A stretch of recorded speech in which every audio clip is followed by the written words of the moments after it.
అభివృద్ధిని అడ్డుకుంటామంటే సహించేది లేదు అని మండిపడ్డారు మంత్రి కొల్లు రవీంద్ర. పేదలకు పంచాల్సిన బియ్యాన్ని బొక్కి తిన్న పందికొక్కు పేరుని నాని మాటలు జాగ్రత్తగా మాట్లాడకపోతే తాట తీస్తా అంటూ తీవ్రంగా హెచ్చరించారు రవీంద్ర.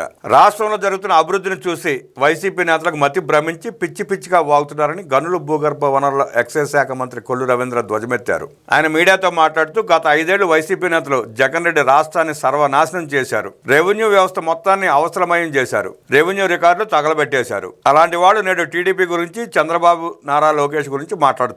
ప్రజల కోసం పనిచేసే ప్రభుత్వంపై అడ్డగోలుగా మాట్లాడటం వైసీపీ నేతలకు అలవాటుగా మారిపోయింది. గతంలో రీసర్వే పేరుతో భూములు కొల్లగొట్టేందుకు జగన్ రెడ్డి ప్రయత్నించాడు. ల్యాండ్ టైటిలింగ్ యాక్ట్ తీసుకొచ్చి భూ రికార్డులన్నింటినీ ట్యాంపర్ చేసేందుకు ప్రయత్నించారు. సర్వేరాళ్లపై తన బొమ్మ వేసుకోవడానికి ఏకంగా 700 కోట్ల రూపాయలు ప్రజాధనాన్ని దోచుకున్నాడు. తాత ముత్తాతల నుంచి వచ్చిన ఆస్తిపై జగన్ రెడ్డి బొమ్మలు వేసుకునే హక్కు ఎవడిచ్చారు అని ప్రశ్నించారు కొల్లు రవీంద్ర. గత 5 ఏళ్లు కన్ను పడితే భూమి అని, కాలు పెడితే 22A అని ప్రజల భూముల్ని కబ్జా చేయడం నిజం కాదా? కలెక్టర్లను, రెవెన్యూ అధికారులను బెదిరించి భూ దోపిడీ చేయడం నిజం కాదా? బలహీన వర్గాలకు చెందిన వ్యక్తి 3 సార్లు ఎమ్మెల్యేగా ప్రజా జీవితంలో ఉంటూ ప్రజల కోసం పని చేస్తుంటే అతన్ని అవమానించేలా మాట్లాడడానికి సిగ్గుందా? బలహీన వర్గాలకు చెందిన వ్యక్తికి రెవెన్యూ శాఖ ఇవ్వడం కంటగింపుగా ఉందా? పేర్ని నాని గత 5 ఏళ్లు తెలుగుదేశం పార్టీ నుంచి ఎమ్మెల్యేలుగా గెలిచిన వారిని బెదిరించారు. అనగానిని కూడా లాక్కునే ప్రయత్నం చేసినా అతను లొంగలేదనే కక్షతో నిందలేస్తున్నారని మండిపడ్డారు. రెవెన్యూ మంత్రి అనగాని సత్యప్రసాద్ గురించి మాట్లాడేందుకు ఏ మహరత ఉందని ప్రశ్నించారు. రెవెన్యూ అధికారులు రోడ్డున పడ్డానికి కారణం పేర్ని నాని కాదా?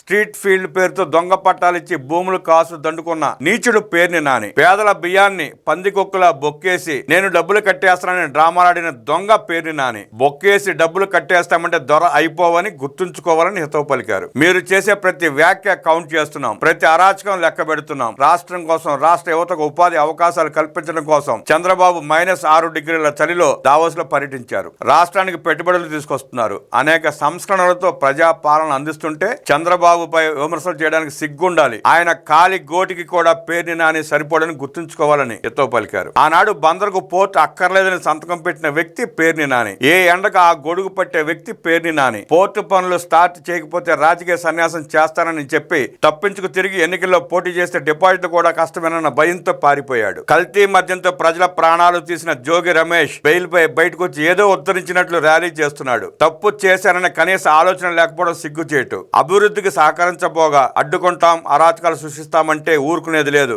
ప్రభుత్వంపై, ముఖ్యమంత్రిపై అవాకులు చెవాకులు పేలితే తాట తీస్తా అంటూ తీవ్రంగా హెచ్చరించారు మంత్రి కొల్లు రవీంద్ర.